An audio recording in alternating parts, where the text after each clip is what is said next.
Welcome back to Vertical Intelligence. This is a deep dive investigation into some of the really big questions around what it is like to be a human trying to work in today's corporate landscape, especially since the advent of AI.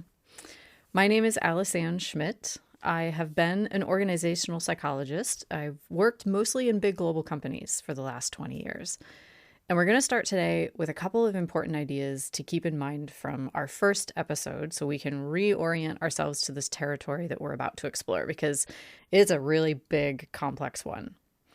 So we all have vertical intelligence, and I think it's easiest to understand what that is when we compare it to horizontal intelligence. So most of your education in school was horizontal. You added new data, new information onto the operating system of your mind itself. And it could be data about anything. It could be like what's going on with the financial markets, how do they work? Or when you learn a new software program, or when you read a book about some kind of topic that you love. All of this is crucial to learning. So obviously horizontal intelligence is a really, really good thing. But vertical intelligence is different. It is like an upgrade to the complexity of your mind's operating system itself. And there's a number of ways in which this happens, but I think one of the best ways to see this comes from something in cognitive science called the 4 Ps of intelligence. So my description of the horizontal intelligence that you gained in school is what a cognitive scientist would call propositional knowledge. That's just all the facts that you have in your head, like 1 + 1 = 2, or the Earth is the third planet from the sun, or the current year is 2026.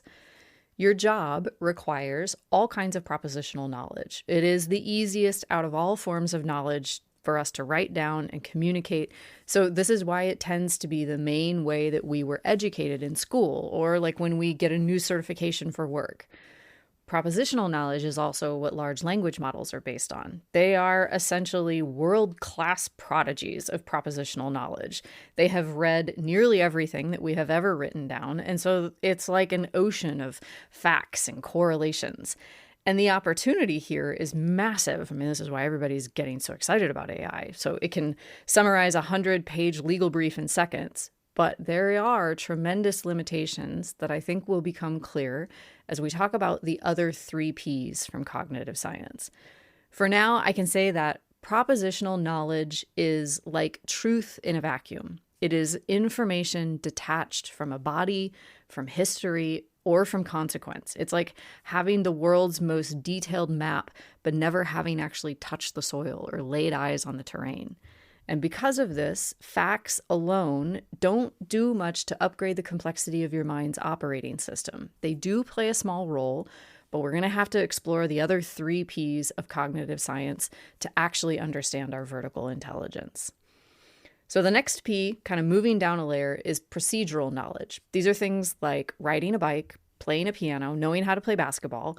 So these are all actions that you have to take with your body. And in part, this is why you could read endlessly about how to ride a bike, but until you've actually practiced it, you won't really know how to ride a bike.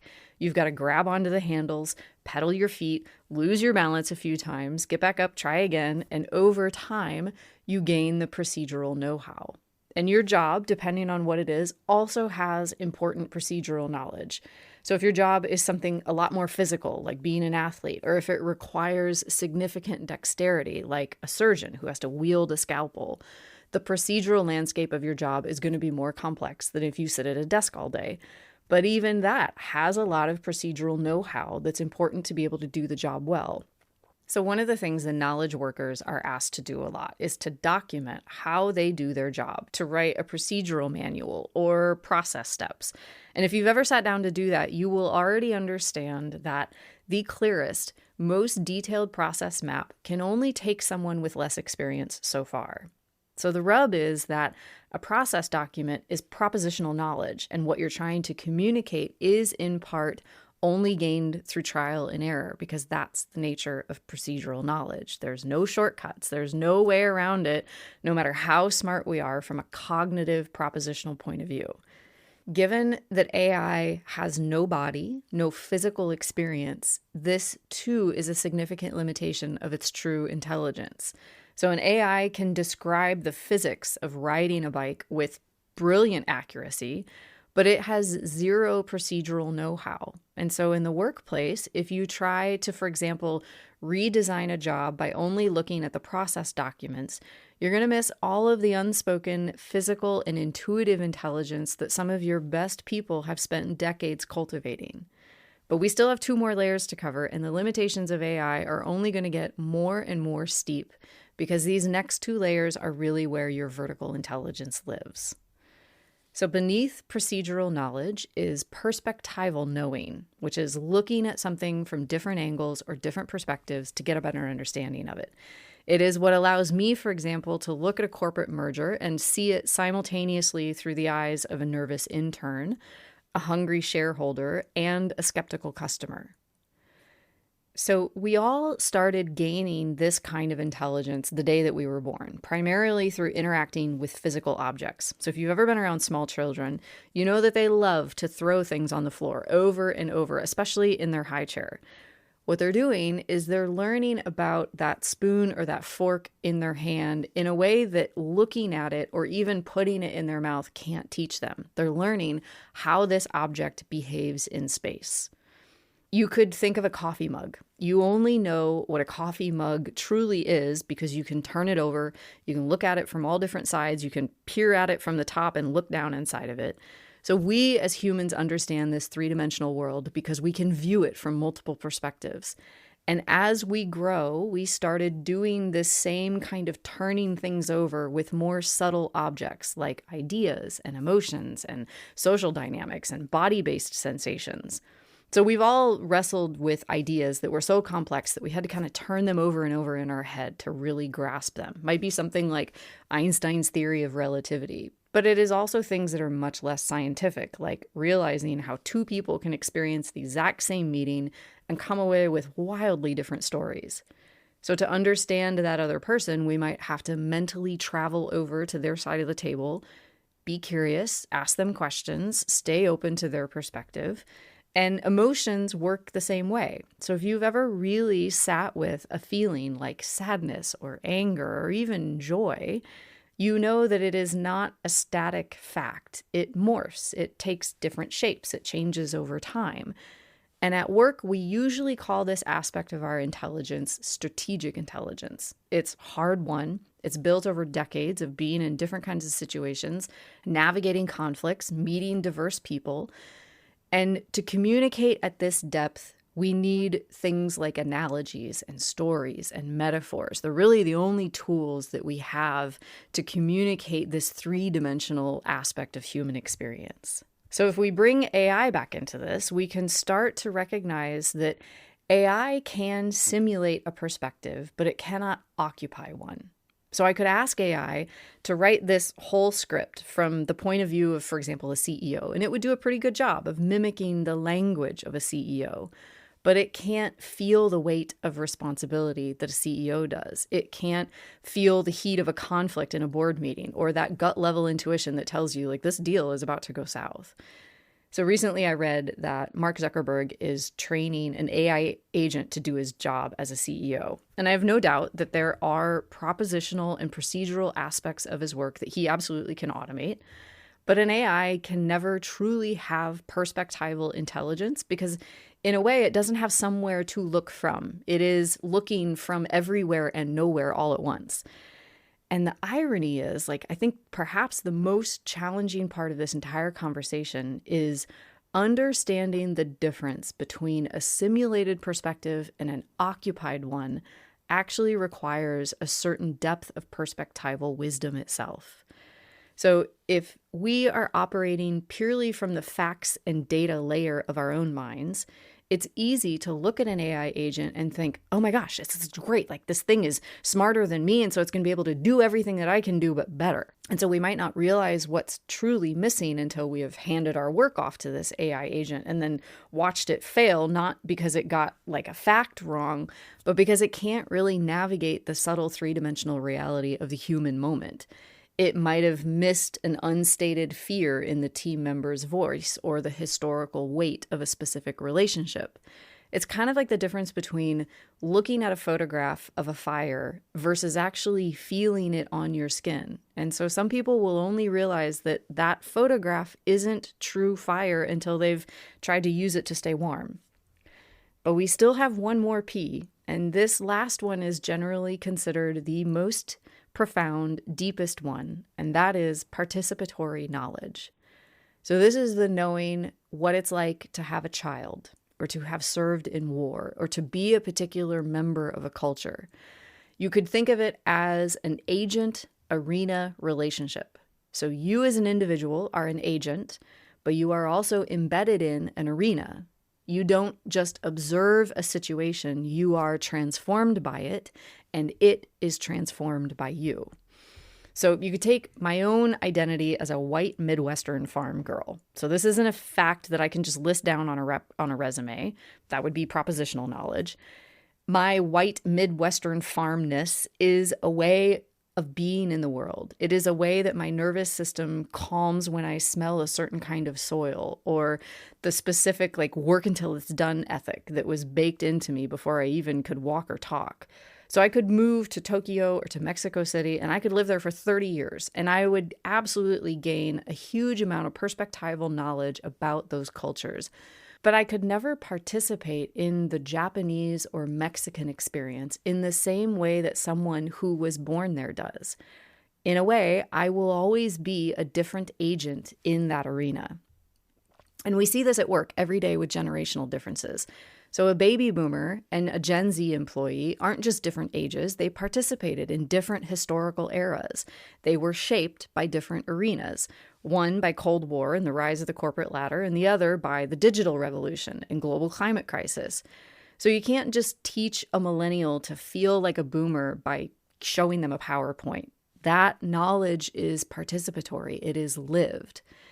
And so when we try to fold AI into this deepest layer, we hit something of a cold wall. So if AI is a prodigy of propositional facts, it is a total ghost when it comes to participatory knowledge. Why? Because to participate, you have to have a self that can be changed by the experience. You have to have actual skin in the game. So an AI has no childhood. It didn't grow up on a farm or in a city. It doesn't know the weight of a legacy or the sting of a generational shift because it didn't live through them. Participatory knowledge is often rooted in our own limitations, in the fact that we get tired, we age, we eventually die. This is what makes the knowing of serving in a war or having a child so visceral. AI is effectively immortal and limitless, which sounds like a strength, and from one perspective it is, but it actually means that AI can never truly participate in the human drama. It could describe the plot, but it can't ever actually feel the tension. And this is where the risk for leaders starts to become incredibly high. So if, for example, you're redesigning your organization around AI agents, the temptation is to treat culture as a propositional problem, something that you could code into a mission statement or onto a chatbot's personality. But culture is participatory. It is the unspoken vibe in a hallway. It's the way a team holds one another after a big loss. It's a shared history that allows the group to move as one, or not. It helps them fall apart. And so if you hand off too much of your leadership to an AI agent, if an AI is doing the mentoring or the onboarding or the internal comms, you are essentially removing the participation from the workplace. And so what happens is maybe a junior employee is being mentored by an AI. They might get all of the facts and the tips, so all of the propositional and the procedural know-how, but they aren't participating in a relationship with a human. They aren't catching the wisdom that only passes from one person to another. And the unintended consequence is you might end up with a high-functioning kind of ghost ship of a company that can hit its numbers, but where no one actually belongs. There's no sense of culture and identity. So AI can simulate the appearance of participation, but it cannot provide the substance of it. And as we move further into this series, we will see that this first stage of development is our first taste of this participatory world. The moment where we first bond with our caregivers and we start to understand the physical reality around us. And if we don't understand the true significance of that bond, we won't understand how to lead in an age of machines. So I imagine you're starting to get a taste of just how vast and important our vertical intelligence is. It is so much more important than just the facts in our head. Psychologists began first recognizing the distinction between vertical and horizontal intelligence about 100 years ago. And since then, they've come to recognize that there's a structure to how our vertical intelligence unfolds over a person's life. Most fundamental to that structure is that we move through stages of ever-increasing complexity, and the benefits from a business or a leadership point of view are kind of impossible to overstate. And this series is also going to focus on the personal side of vertical development, which is to say that we'll pay attention to the ways that it might help us be happier or make our lives feel more meaningful. So just like how gaining more emotional intelligence can enrich both your personal and your professional life, vertical intelligence is no different. So today we are starting with the very first stage of development that every one of us listening now has already experienced. We're going to talk about the strengths and the capabilities of this stage of development and how we all still use every day what we learned when we were born. But we're also going to talk about the shadows of this stage of development, how the mindset of this stage tends to react when maybe it feels attacked or is under a lot of stress. So let's take a trip way back in time so we can see how psychologists came to understand this hugely consequential aspect of our intelligence that is running in the background of every decision we make that most of us have probably never noticed.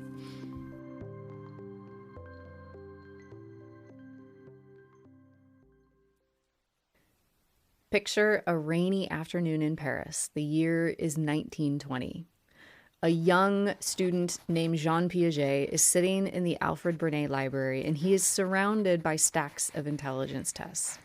His job is, quite frankly, a little bit tedious. So he is meant to standardize these tests by scoring how many questions French school children get right or wrong. So at the time, the prevailing wisdom in psychology was pretty simple. Children are seen as empty vessels or more like miniature adults. So if they get a question wrong, it just must be because they haven't been filled with enough facts yet. They simply need more propositional knowledge.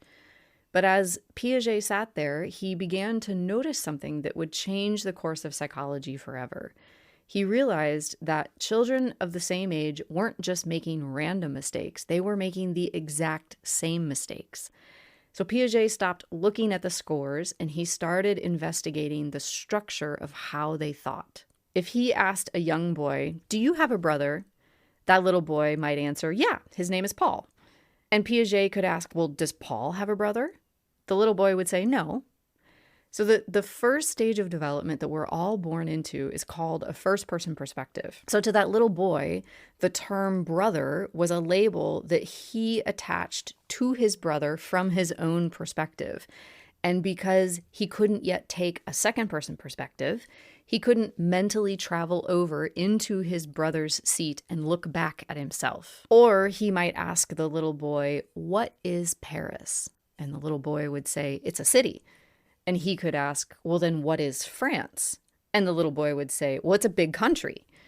And if Piaget then asked him, "Are you Parisian or are you French?" the little boy would say, "I'm Parisian. I can't be both." So in our early childhood, in our minds, we can only be one thing at a time. We can't really hold the complexity of being two different things at the same time.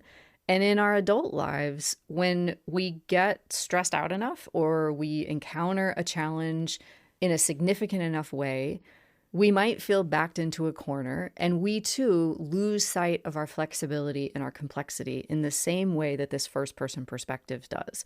We might have to feel like we have to choose between being powerful or kind, being successful or being honest. Or in the case of the little boy not recognizing that he is a brother to Paul in the same way that Paul is to him, in a work conflict, we might lose sight of the ways that we are a collaborative partner with someone and only see them as our enemy. So there are all kinds of ways that the stress of work and life can narrow our perspective, and in a way we can revert to a more simplistic way of looking at things, which is another way of saying that this first-person perspective never actually leaves us. It stays in the background of our minds. It shepherds some of our most basic drives, our survival instincts, our fundamental sense of safety, and our comfort to inhabit our own bodies and our own emotions, and to be able to exercise our own autonomy and power in the world around us. And as we will see today, some of our most visceral and emotionally intense professional triggers can live here. So the most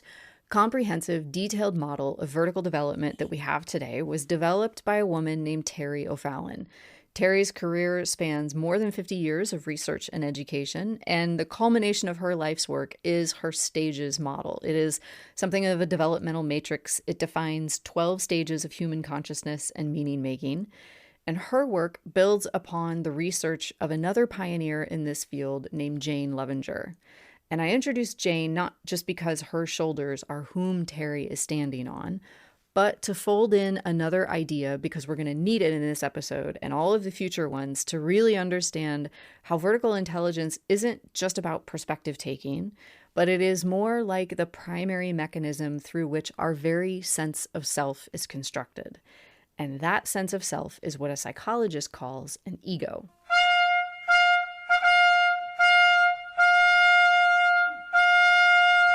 So when most of us hear the word ego, we think of maybe the person in a meeting who won't stop talking, or that difficult person in our life who always makes everything about them. But in the world of psychology, an ego is not a personality flaw. It is not all of the things that is wrong with you. It is something so important and so central to our everyday experience that it is worth making a little road trip again. And this time we're going to go all the way back to the year 1900 in Vienna, Austria, and visit a man named Sigmund Freud.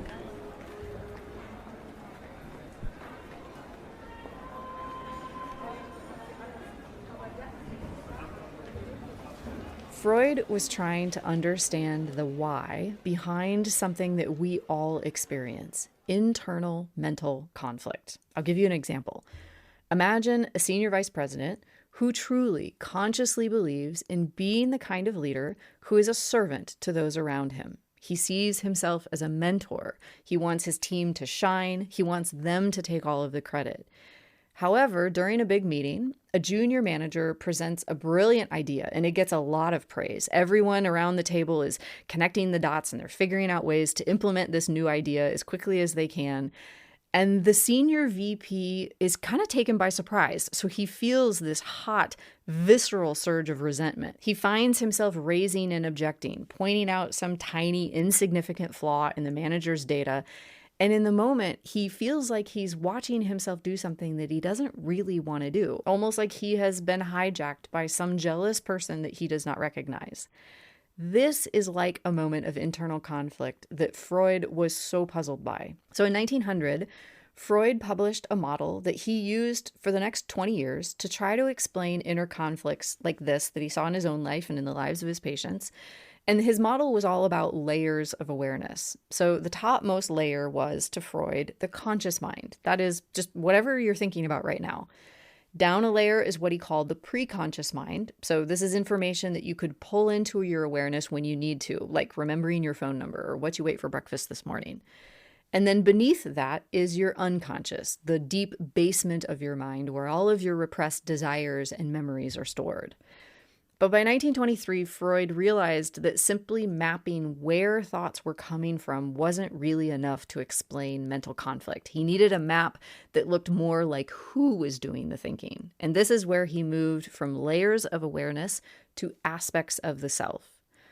So one of these parts of the mind he called the id. This is like the instinctual biological drives that we're all born with. And in later episodes, we're going to use a more updated model to understand this part of our human experience. But for now, it's enough to say that Freud actually did a pretty good job with his model, especially given the information that was available to him at the time. So it is not that Freud was wrong. It's an overly simplistic model. So we have the id, and then the next part of the self he called the ego. He considered this kind of like your rational decision maker. This is the conscious part of your mind that can decide what to do from one moment to the next. So let's say you're sitting next to somebody and they have food on their plate and you're really hungry. The id is the part of you that might want to just reach out and grab that sandwich. But your ego will recognize that if you did that, you might get punched in the face. But there's a third aspect to this model, which is called the superego. So this is the part of you that has internalized all of the norms and rules of society. They were probably taught to you by your parents, by teachers at school, by friend groups. And so your ego protects you as an individual, but your superego recognizes you're a part of a group, and it would be impolite to just grab food off of people's plates. And if you did stuff like that, you probably wouldn't have very many friends and you wouldn't get very far in your career. What's important to understand about Freud and his most famous student, Carl Jung, is that they viewed the ego as something relatively fixed and unchanging. So it would take another 40 years before Jane Levenger would look at Freud's ego and realize this is not a static, unchanging mediator that's kind of trapped between the id and the superego, figuring out what to do. But it is more like a structure that grows and expands, and it follows the vertical stages of development that we're discussing today. So Jane's breakthrough came with a tool that she developed called the sentence completion test. And she used this to study how thousands and thousands of people made sense of the world around them. So they would complete sentences like rules are, or a man's job is. And she realized that this isn't just revealing an opinion they have, it is showing the complexity of their vertical intelligence. She called the ego the master trait because it is the central system that takes every experience you have, every idea that comes into your mind, and weaves it into a coherent sense of me or I. And not only that, she saw it evolves in a predictable vertical trajectory, which brings us back to Terry O'Fallon. So today we're going to cover the first two stages in Terry's detailed model that collectively we call the first-person perspective. So throughout this series, I'm going to introduce you to other researchers who have created other models of this same developmental experience that we're all embedded in, because their perspectives will help highlight some of the nuances and complexities of what it means to be a human trying to make sense of their own life. So to summarize, vertical intelligence is synonymous with ego development. Your perspectival and participatory knowledge is in constant relationship with your sense of self. In a way, the two co-create one another. And we all actually know this already. All of us have had life experiences that caused us to change how we see ourselves, how we make sense of the world, how we relate to each other. It could be big experiences like having a children or starting a career or experiencing the death of a loved one. But it's not just the big things that do that. Our everyday mundane life is constantly shaping who we believe ourselves to be. So let's dive into the details of the first-person perspective.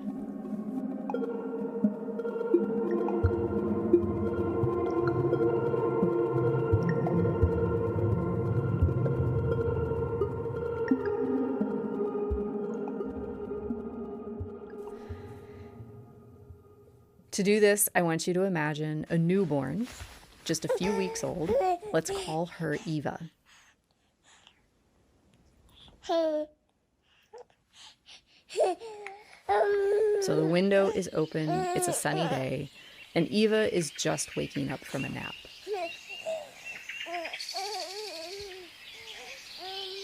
She does not yet have a sense of me. And that's not because Eva doesn't know her name. It is something much more fundamental than that.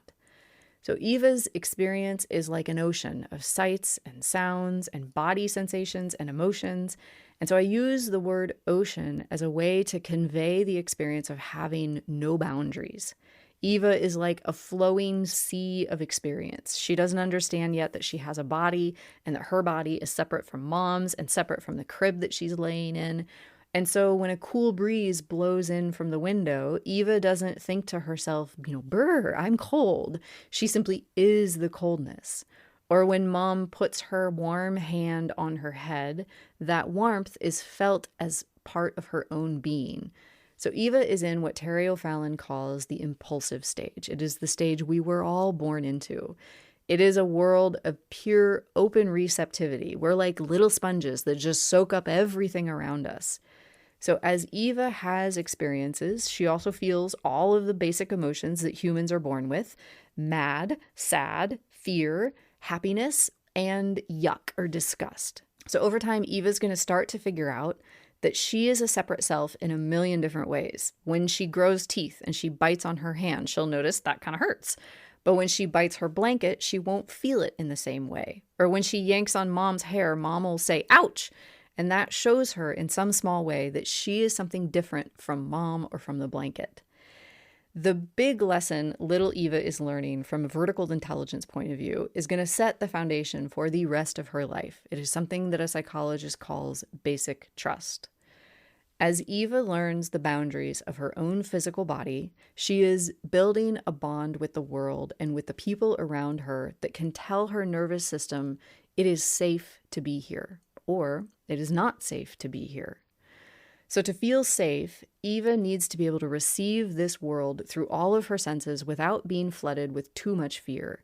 She must be able to engage with her sense of sight and taste and touch and smell and movement so that she can bond with others, and bonding requires contact from usually a parent or another caregiver that has 3 fundamental qualities. First is presence, meaning the person that is holding Eva is paying close attention to her. Maybe they're not distracted on their phone while they're holding her. Second, their attention needs to be consistent when Eva needs it. So meaning that Eva can count on them to notice when she's upset. And third, their care is sustained, meaning that it lasts as long as it needs to return Eva to a sense of safety and contentment. So basic trust requires presence, consistency, and sustained attention, and all 3 work together to create a foundational sense of security for Eva's fundamental sense of self. Based on the most up-to-date research studies, it is estimated roughly half of adults walking around in today's world experienced a consistent enough presence in these first 12 to 18 months of life to develop what we call basic trust. But what about the other half of us? So about 25% of adults have what is called an avoidant attachment system.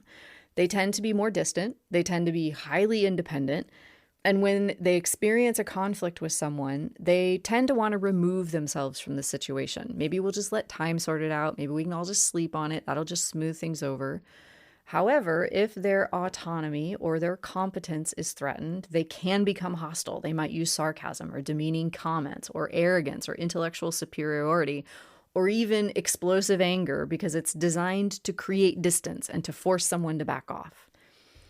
Around 20% of people are almost the opposite in a sense. So they are what we call anxiously attached. They need reassurance if they sense distance from others, so they can come across as needy or clingy. If they feel left out, they might call repeatedly or text a lot. They might pick a fight to get attention. They might use blame or criticism as a way of, holding someone accountable for any perceived emotional or social distance. So it's not aggression in the sense of wanting to dominate. It's more like a high decibel plea for reassurance and attention. And then the last 5% have what a psychologist calls a disorganized attachment system, where they can flip from being highly dismissive or avoidant in one moment to anxious and needy in another. Now, I could talk for hours and hours about attachment theory and all of the tools that psychologists use to help people who are experiencing emotions from this very, very deep bedrock. That would be beyond the scope of this podcast. But what I will say, after working inside companies for decades and training thousands of people, whether it's interns or team members or CEOs and executives, is this layer is the literal ground that the rest of our meaning-making and nervous system responses are built on. So it shows up all of the time in the words and the actions that people use. Sometimes it's obvious when someone is reacting from this layer of their inner felt experience, and sometimes it's more subtle. But our personal experience of basic trust reveals itself in nearly every decision we make, every communication we send out and receive, every person we talk to, and even people in that 50% who have secure attachment systems, who developed a sense of basic trust in early life. If they're sufficiently stressed out, they will use an avoidant or a clingy strategy to manage what's happening to them. The corporate world is changing at a pace that no one has ever experienced before, and the complexity of these changes, along with everything else that is happening in the world, It is enough to make the most stable of us feel a bit unmoored sometimes. So I say all of this because what I don't want people to take away is that these reactions within our nervous system are bad. They certainly don't feel good, but the wisdom of your psyche is an absolute marvel. So just like our body has an immune system, it will jump into action to fight a virus or a bacteria.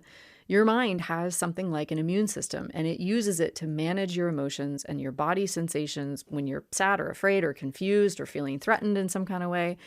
And so over this series, I hope you will come to appreciate your psyche's built-in wisdom, even when it causes you to react in ways that seem confusing or that you don't like that senior vice president who found himself resentful of the brilliant idea from the more junior manager.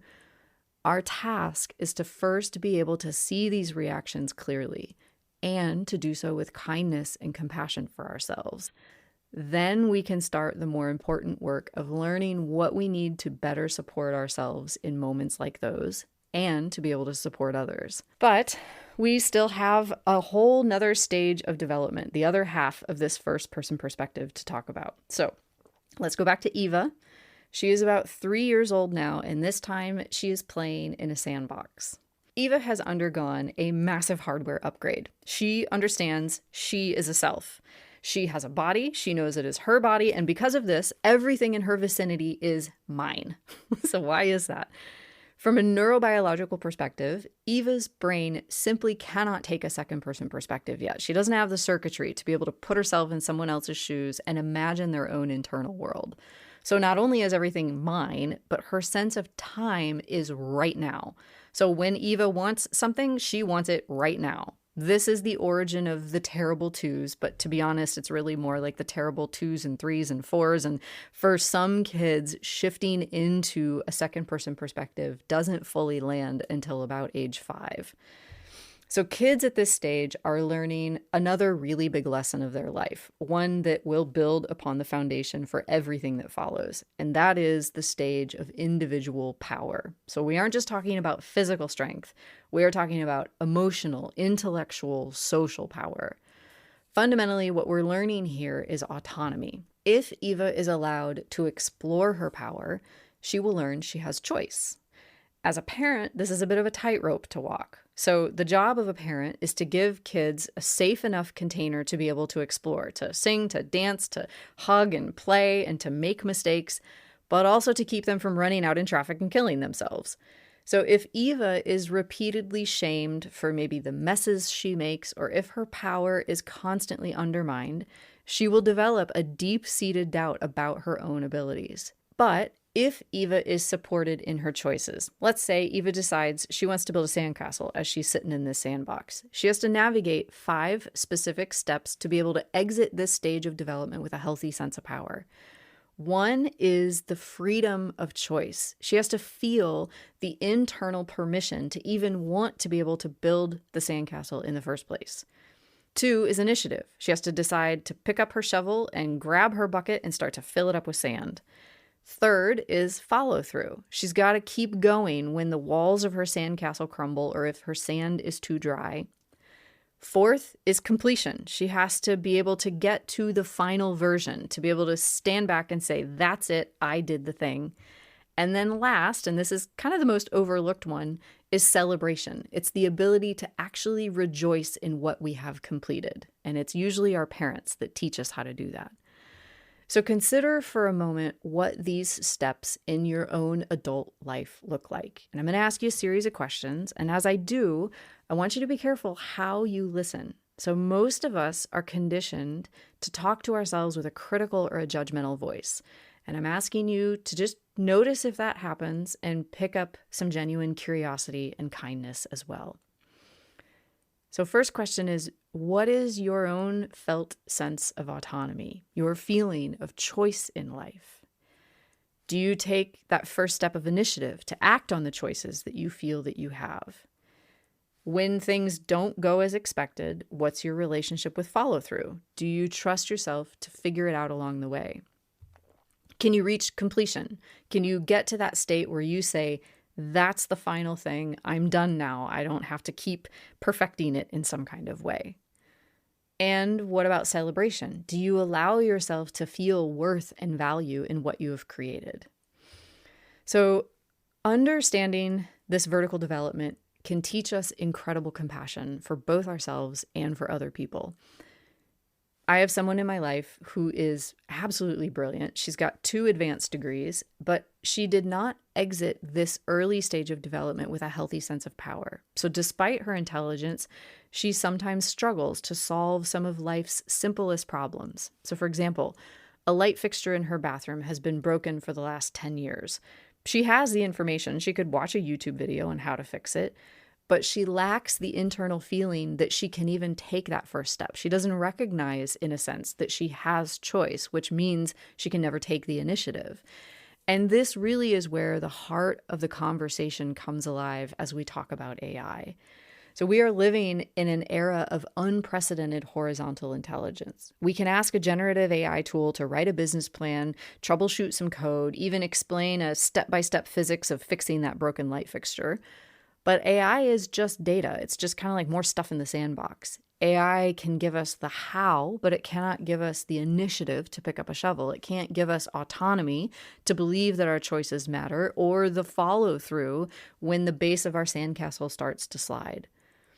So if our personal autonomy or sense of power is stalled, or when it gets shadowed by old doubts, we can have the most sophisticated technology on the planet sitting on our desk, and we will find ourselves maybe waiting for somebody else to give us permission to start. And this shows up in the workplace in 100 different ways.